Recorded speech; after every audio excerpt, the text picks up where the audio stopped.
ಹೋಟೆಲಲ್ಲಿ ಚಿಕನ್ ತಿನ್ನುವಂತವರೇ ಎಚ್ಚರ. ಇಂತಹ ಚಿಕನ್ ತಿಂದ್ರೆ ಆಸ್ಪತ್ರೆ ಸೇರೋದು ಗ್ಯಾರಂಟಿ. ಎಂತಹ ಚಿಕನ್ ತಿಂದ್ರೆ ಆಸ್ಪತ್ರೆ ಸೇರ್ತಾರೆ ಅಂದ್ರೆ ಬೆಂಗಳೂರಿನ ಹೋಟೆಲ್ನಲ್ಲಿ ಕೊಳೆತ ಚಿಕನ್ ಅನ್ನ ಕೊಡ್ಲಾಗ್ತಾ ಇದೆಯಂತೆ. ಕೆಲವೊಂದು ಕಡೆ, ಎಲ್ಲರಿಗೂ ಅಲ್ಲ, ಎಲ್ಲ ಹೋಟ್ಲಲ್ಲೂ ಹಿಂಗಂತ ಅಲ್ಲ, ಕೆಲವೊಂದು ಹೋಟೆಲ್ನಲ್ಲಿ ಆ ರೀತಿಯಾಗಿ ಮಾಡಲಾಗಿದೆ. ಅವ್ರು ತಗಲಾಕೊಂಡಿದ್ದಾರೆ. ಹೋಟೆಲ್ನ ಫ್ರೀಜರ್ನಲ್ಲಿತ್ತು ಕೊಳೆತ ಚಿಕನ್. ಜಿಬಿಎ ಆರೋಗ್ಯ ಇಲಾಖೆ ರೇಡ್ ವೇಳೆ ಪತ್ತೆ ಆಗಿದೆ. ಜಿಬಿಎ ಆರೋಗ್ಯ ಇಲಾಖೆ ಇದೆಯಲ್ಲ, ಆರೋಗ್ಯ ವಿಂಗ್, ಹೆಲ್ತ್ ವಿಂಗ್ ಇದೆಯಲ್ಲ, ಅವ್ರು ರೇಡ್ ಮಾಡಿದ್ದಾರೆ, ಅವಾಗ ಪತ್ತೆ ಆಗಿದೆ. ಬೆಂಗಳೂರು ದಕ್ಷಿಣ ಪಾಲಿಕೆ ಅಧಿಕಾರಿಗಳು ರೇಡ್ ವೇಳೆ ಪತ್ತೆ ಆಗಿರುವಂಥದ್ದು. ಕೊಳೆತು ನಾರುತ್ತಿದ್ದ ಚಿಕನ್ ಬಳಕೆ ಮಾಡ್ತಾ ಇದ್ದ ಹೋಟೆಲ್. ಕೊಳೆತು ನಾರ್ತಾ ಇದ್ದಂಥ ಚಿಕನ್ ಅನ್ನ ಬಳಕೆ ಮಾಡ್ತಾ ಇದ್ರಂತೆ ಹೋಟೆಲ್. ಕೊಳೆತು ನಾರ್ತಾ ಇದೆ ಅಂದ್ರೆ ಅಲ್ಲಿ ಏನಾದರೂ ಅದರಲ್ಲಿ ಈಗ ಚಿಕನ್ ಬಿರಿಯಾನಿನಲ್ಲೋ ಅಥವಾ ಯಾವುದ್ರಲ್ಲೂ ಆದರೂ ಆಗ್ತಂಥ ಸಂದರ್ಭದಲ್ಲಿ ವಾಸನೆ ಬರಬೇಕಲ್ವಾ? ರೈಡ್ ಮಾಡಿದಾಗ ಗೊತ್ತಾಗಿದೆ. ಜಯನಗರ ತಿಲಕ್ ನಗರದ ಸ್ಟಾರ್ ಬಿರಿಯಾನಿ ಹೋಟೆಲ್. ಕೊಳೆತ ಮಾಂಸ ಬಳಕೆ ಮಾಡ್ತಾ ಇದ್ದಂಥ ಹೋಟೆಲ್ಗೆ 1 ಲಕ್ಷ ದಂಡ ಹಾಕಲಾಗಿದೆ.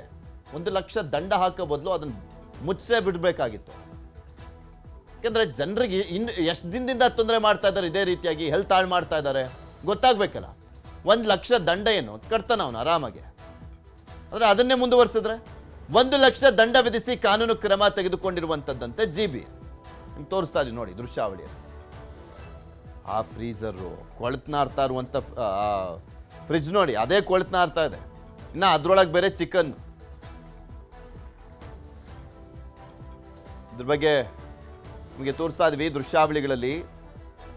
ಆ ಫ್ರಿಜ್ ನೋಡಿದ್ರೇ ಅಸಹ್ಯ ಅನ್ಸುತ್ತೆ.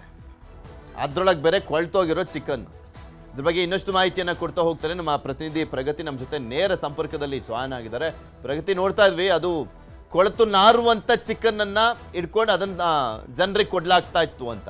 ಅಂದ್ರೆ ಕೊಳೆತು ನಾರುವಂಥ ಸಂದರ್ಭದಲ್ಲಿ ವಾಸನೆ ಎಲ್ಲ ಬರೋದಿಲ್ವಾ? ಅಥವಾ ಚಿಕನ್ನ ಫ್ರೀಜರಲ್ಲಿ ಇಟ್ಟಂತ ಸಂದರ್ಭದಲ್ಲಿ ಫುಲ್ ಕೋಲ್ಡ್ ಆಗಿರುತ್ತೆ, ಆ ಕಾರಣಕ್ಕೋಸ್ಕರ ಗೊತ್ತಾಗಲ್ಲ ಅಂತನಾ? ಹೇಗೆ ತಗ್ಲಾಕೊಂಡ್ರು ಇವರೆಲ್ಲ ಅಂತ?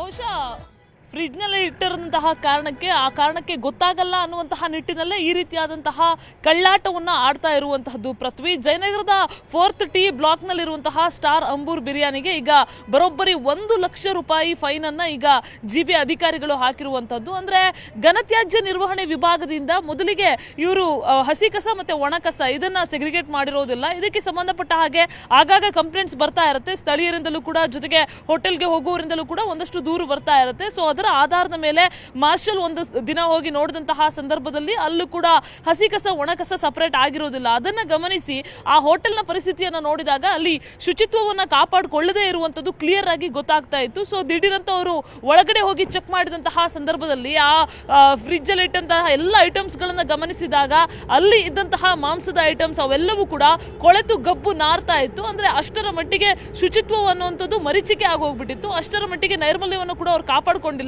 ಸೊ ಇದೇ ಕಾರಣಕ್ಕೆ ಘನತ್ಯಾಜ್ಯ ವಿಭಾಗದಿಂದ ಅವರಿಗೆ ಬರೋಬ್ಬರಿ 1 ಲಕ್ಷ ಫೈನ್ ಅನ್ನ ಹಾಕಲಾಗಿದೆ. ಜೊತೆಗೆ ನೋಟಿಸ್ ಅನ್ನ ಕೊಡಲಾಗುತ್ತೆ. ಇನ್ನೊಮ್ಮೆ ಈ ರೀತಿಯಾಗಿ ಮಾಡಿದ್ರೆ ಅವರು ಮುಂದಿನ ಕಾನೂನು ಕ್ರಮವನ್ನು ಕೂಡ ಕೈಗೊಳ್ತಾರೆ. ಇದಕ್ಕೆ ಸಂಬಂಧಪಟ್ಟ ಹಾಗೆ ಆರೋಗ್ಯ ಇಲಾಖೆಯಿಂದ ಕೂಡ ರೈಡ್ ಆಗಬೇಕು. ಯಾಕಂದ್ರೆ ಇಂತಹ ಹೋಟೆಲ್ಗಳಲ್ಲಿ ಕಿಚನ್ ಯಾವ ರೀತಿಯಾಗಿ ಮೇಂಟೈನ್ ಮಾಡಿದ್ದಾರೆ ಅದೆಲ್ಲವನ್ನು ಕೂಡ ಪರಿಶೀಲನೆ ಮಾಡಬೇಕಾದಂತೂ, ಕಾಲಕ್ಕೆ ಅದನ್ನ ನೋಡಬೇಕಾದಂತದ್ದು FSSAI ಅವರು, ಸೊ ಆಹಾರ ಸುರಕ್ಷತೆ ಗುಣಮಟ್ಟ ಇಲಾಖೆಯವರು. ಸೊ ಆಗಾಗ ರೈಡ್ ಮಾಡಿ ಇಂತಹ ಹೋಟೆಲ್ಗಳಿಗೆ ಕಡಿವಾಣ ಹಾಕುವಂತಹ ಅವಶ್ಯಕತೆ ಇದೆ. ಇಲ್ಲಾಂದ್ರೆ ಬೆಂಗಳೂರಿನಲ್ಲಿ ಎಷ್ಟೋ ಜನ ಹೋಟೆಲ್ಗಳಲ್ಲಿ ತಿನ್ನೋರು ಇರ್ತಾರೆ. ಅವರೆಲ್ಲ ಇಂತಹ ಹೋಟೆಲ್ನಲ್ಲಿ ಈ ರೀತಿಯಾದಂತಹ ಫುಡ್ ಅನ್ನ ತಿಂದ್ಬಿಟ್ರೆ ಬೇರೆ ಬೇರೆ ರೀತಿಯಾದಂತಹ ಆರೋಗ್ಯ ಸಮಸ್ಯೆ ಬರುವಂತಹ ಸಾಧ್ಯತೆ ಇರುತ್ತೆ. ಪೃಥ್ವಿ, ಓಕೆ, ಧನ್ಯವಾದ ಪ್ರಗತಿ ನಿಮ್ಮೆಲ್ಲ ಮಾಹಿತಿ.